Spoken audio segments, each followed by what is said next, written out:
Yan yun, good day mate. For today's video, ayan, gumising ako ng alas 5. Pero kagabi nakauwi ako ng alas 2, alas 3 na ako nakagising. So may 2 hours naman akong tulog. For today's video, susubukan ko ngayon mag-construction extra dito sa Australia. So mamaya, ang magiging araw ko ngayon is pasok ako ng construction ngayong alas 7 hanggang alas 3. Tapos may pahinga uli akong 2 oras para siguro maligo at magpahinga. Tapos diretso ako sa may restaurant. So yan ang magiging buhay ko ngayon dito. Kung mapapansin nyo, medyo madilim pa kasi maaga pa nga. Punta lang ako sa station, susunduin ako ng boss ko dito. So yan, update tayo guys. Guys, kung mapapansin nyo, napakanami ng tao kahit medyo madilim pa. Ganyan talaga yung buhay dito sa Australia. So, dito ako ngayon sa gilid ng station sa hintayan ng bus. So, andito ako ngayon sa gilid ng station sa hintayan ng bus. Hinihintay ko yung amo ko na pipick upin niya ako dito. Then, siya yung magdadala sa akin sa construction site. Then, tatry ko mamaya mag-video kasama ko rin yung katrabaho ko sa restaurant mamaya. So, update na lang guys. See you. So ayan guys, dito ako ngayon sa pang 20 floor. Dito ako mag-work ngayon. Camera ko ngayon is iPhone lang. So ito nga pala yung gagawin namin guys. Maglalagay kami ng ganito, ng mga ganyan. Tawag yan na soundproof bago lagyan ng cement. So di naman pulido yung pagkakagawa nila dito, then okay na rin. So yun guys, mabibis na ako. Wala pa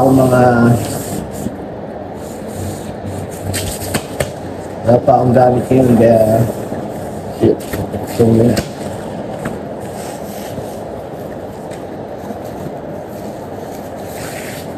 Nalagay ako nito sa pantalon ko. DIY.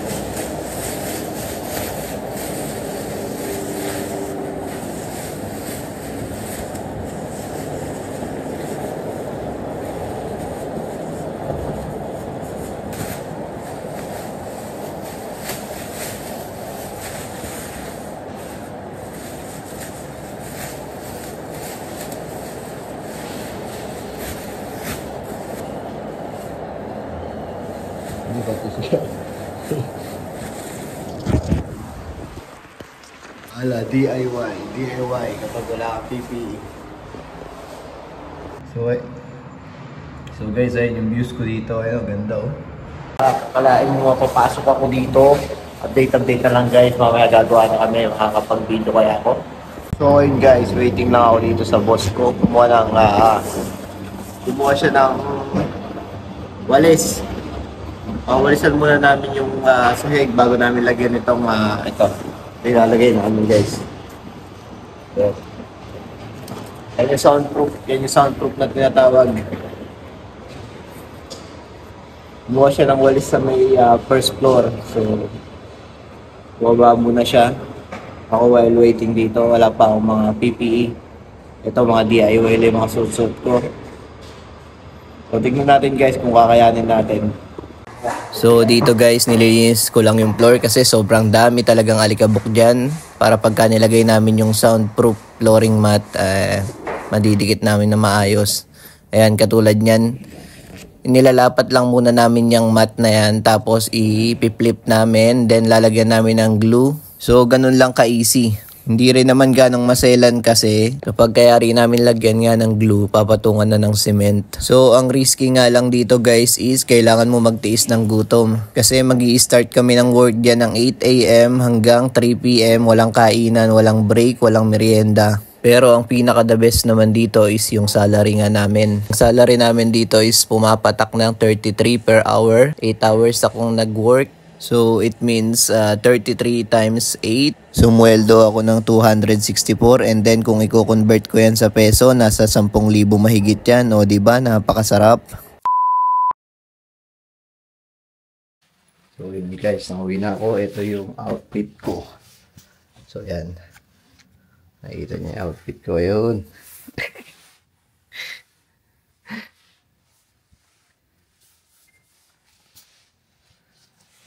So, ang gagawin ko ngayon is kakain, maliligo, tapos gagayak na. Papasok naman ako ng restaurant.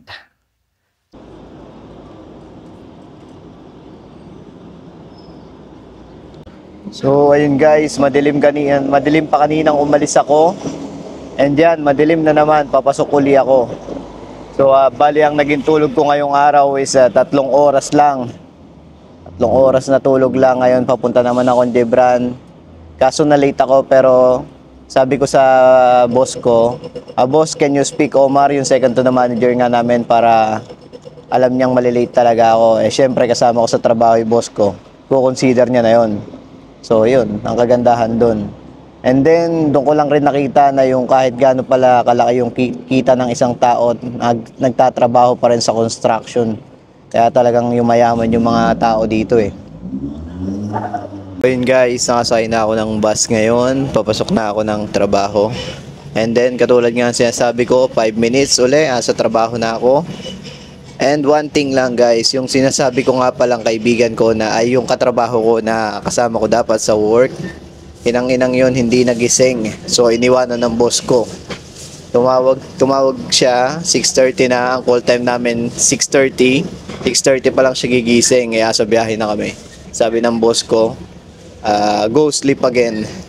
Umalis na kami ni Mark. So yun lang guys, baka mamaya magtaka kayo, wala yung kasama ko kanina eh. So ito guys yung sinasakyan kong bus ngayon.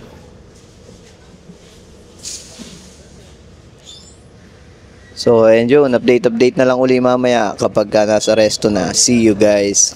Ito yung pagkain natin. Dito lang talaga ako makapag-video pag kumakain kasi bawal na bawal talaga mag-video dito sa restaurant. So kain tayo guys. Latang-lata ako ngayon. Pero chibog pa din. Chicken skewers. Malalaki skewers ngayon Panalo.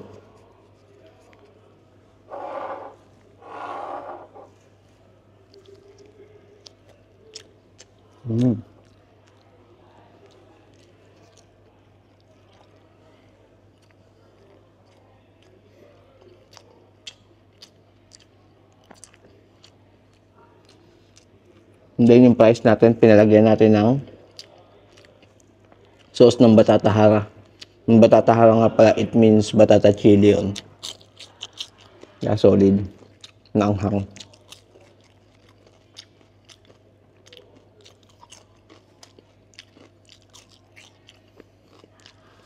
Dahil nag-work naman ako sa kitchen, alam ko yung recipe nito. Ang recipe nito is coriander,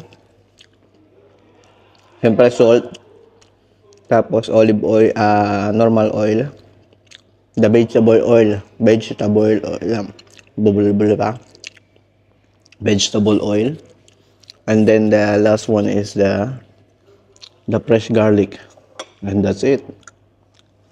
That's a batata hara. This one with skewers, fresh.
Ang lapay ko.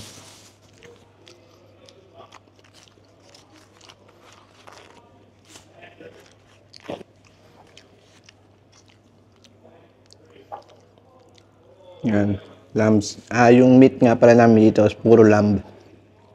Pag sinabi naming meat dito, lamb na yun, lamb meat. Yun yung meat namin dito. Di kami gumagamit ng ibang meat dito.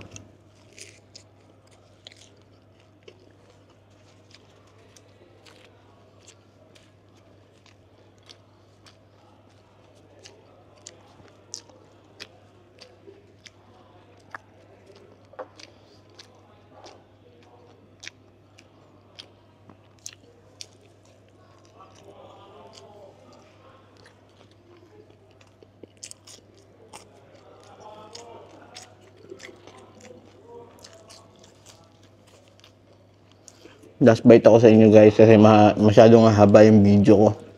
So ito. Yun guys. Meat na may taba-taba.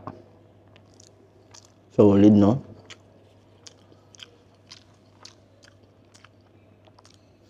Tapos dip mo ng madiin, no?